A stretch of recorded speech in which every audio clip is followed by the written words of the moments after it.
Hi, I'm carrying on with my unpacking of the attachment styles, and today I'm going to talk about secure attachment, which is the one we all want. We all want to be securely attached. And I've talked about why we haven't had that type of attachment, and just to refresh your memory, it's because there was lack of attunement and connection emotionally, physically with our parents, caregivers. Not their fault. It's probably very much to do with them doing the best that they could with the knowledge and the information they had, and their own childhood developmental trauma, which I know on a personal level my parents certainly both experienced, and many, many other parents have as well. We don't know what we don't know. So it's very hard to raise our children unless we reach out for help, psychologically, emotionally. But it's very difficult for us to raise our children in a different way than we've been raised, because it's what we've been modeling, and we've modeled the behavior of others, and we just carry on with it until we learn better and ultimately do better. So I'm going to unpack a little bit about secure attachment, and I want to talk about how that looks in an adult. But just to remind you, it is how it manifests in a child. So a securely attached child will want to be attached to parent, but will also feel safe not being attached to parent caregiver. So in other words, imagine a child is in the park and the parent caregiver is sitting on the bench, and the child goes and plays with other children or plays by itself in the sandpit, whatever, and then comes back to mother or parent.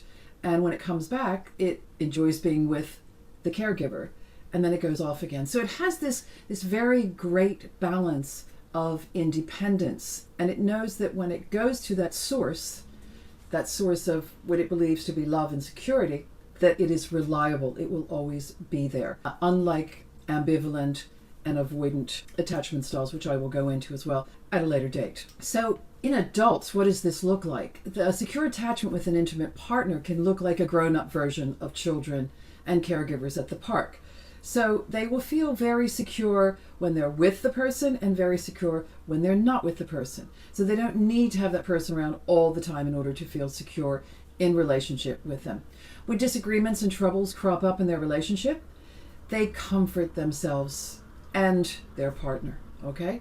So it's not just one way, codependent or people-pleasing fawning. It's not just, what do you want, what do you need? It's also honoring our own needs as well as our partner. They're confident that their partner is present for them and that every disagreement does not lead to the end of the relationship. There is a connection based on trust and attunement, connection that is stronger than the day-to-day pitfalls that relationships sometimes encounter. So securely attached couples seek to repair and comfort each other and self, to understand and to be understood, to respect and be respected, as well as having their needs and those of their partner met. They enjoy healthy intimacy where they can communicate both physically and emotionally with their partners. Now this is the golden nugget of any successful relationship. People say to me, what is the one thing that needs to be there in a good relationship that creates success, a beautiful relationship? And there's only one thing, and it's not I love you. It's not those three words. It's another set of three words. It's communication, communication, communication. And I know I may be having a little fun with that, but it's very serious. It's very serious because it is the core of any good relationship. And securely attached adults in relationship are not afraid to communicate. And they're not afraid to learn how to communicate either, in case one member of the couple is a better communicator than the other. They're willing to sort of rise to that. And another thing is, which I'm going to talk about in a little bit, but I just want to mention the word co-regulation. And this is what you'll see a lot of in secure attachment in adults. I'll show you what it doesn't look like, and then you'll understand. So let's say somebody is highly activated and that their partner is sort of calm and chilled and relaxed and doesn't rise to things, isn't hypersensitive. Now, what happens is when this person, highly activated, is around this person, they become more co-regulated with them. So they really become more attuned to their energy. And they don't stay up there. They begin to calm down a little bit. Now, it's not perfect necessarily, but they begin to feel a bit more grounded, a bit more centered.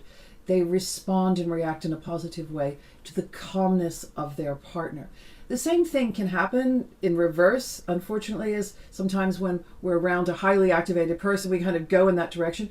But when we are securely attached to ourselves and others, we know how to do some self-care and to bring ourselves back down to where we are comfortable being, which is regulated, not dysregulated, but regulated and calm and grounded, and having a sense of calm and clarity. So securely attached couples can look like this, and I'm just going to give you some things on a bullet list, and we'll flesh them out a little bit, but just check in with yourself when I'm talking about them to see if they relate to you. They have long-term trusting relationships, emphasizing protection, safety, and empowerment. They empower each other. They lift each other up. If one wants to go on a course or go do something that isn't going to include the other partner, they support that. They encourage them to do that because they feel safe in the knowledge that when they go out, they will come back. They know when to give each other space and when it's time to reconnect, as I just said. So this is another way of looking at it.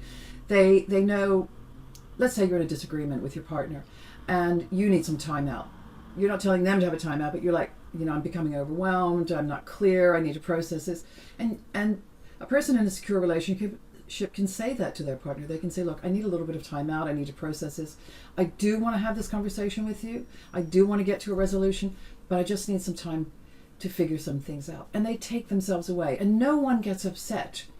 And if the other one does, then they take time to explain to them that it's not about them, it's about me. It's not you, it's me. They honor both their needs and their partner's needs. And I'm going to say this a lot because it's super important. It's about self and other and self. It's not just about other, which you get in a lot of codependent relationships and anxious attachments, because they just want to make sure that they're being validated all the time in those relationships. They feel comfortable sharing their feelings with their partner. So if you remember, I did the PDF on SEND, which is a beautiful, compassionate way of communicating. Situation, emotion, need, desire. They're really in touch with emotion and need. Okay, they really connect to their emotion and they connect to their needs, and they are able to share that with other, and they also then turn that around and invite other to share with them what their emotions are in the situation, what they need, and how we both can move forward. That's the desire bit, to do things differently going forward. They engage in healthy social connections that maintain relationship boundaries. So what that looks like is, as I said earlier, maybe one wants to go on a course or one wants to go do something with other people. And in this kind of relationship, both feel secure and comfortable and safe that they're both clear on the boundaries when they are with others. So they're not going to cheat, betray, lie, whatever. And they have a respect for the boundaries. And these kind of couples always have really good boundaries as well, which I'm going to talk about in future videos. They seek to initiate repair and accept repair attempts. So what that means is they are willing to listen to feedback about self. They're willing to give feedback to their partner in a very compassionate, non-judgmental way. So they remove all of that. They just share, like, when you said that, I felt angry, I felt sad, and I need to feel safe in my relationship with you.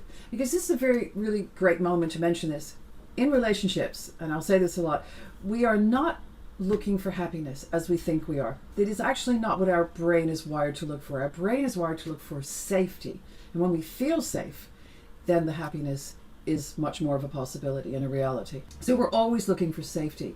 And securely attached couples, adults, will have a lot of safety and a lot of boundaries. They'll have very clear communication on what they can and cannot do, and they agree to it. They feel compassion for themselves and for others.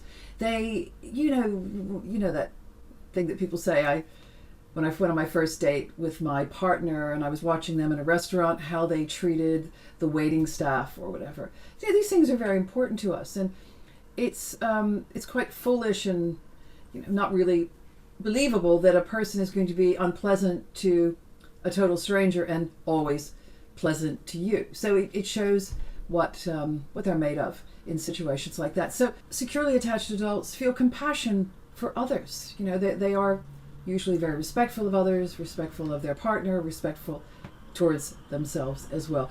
There's not a lot of eye rolling and putting down in communication. They consider their partner in a very positive light most of the time, so they don't feel the need in conversation with their partner in front of others to put them down or to disagree with them vehemently and things like that. They have a lot of respect for them. And if they want to say something that may not be so kind, they will probably wait to a better time to say it when things aren't so activated, or not say it at all. They know that they too deserve respect, and they will not settle. So, a lot of people walk around with this imaginary list in their mind of, my partner has to have this, good job, good this, make this kind of money. But what they're overlooking are the real basics of a relationship. When we feel safe, we feel emotionally safe, physically safe, mentally safe, psychologically safe. That's when we are definitely on the right path to a healthy, secure, attached relationship. So I hope that's helped to understand it a little bit better, and have maybe replay this and think about yourself in some of these terms, and I will move on to the other attachment styles going forward. Thank you very much for coming with me on this journey today. Stay safe.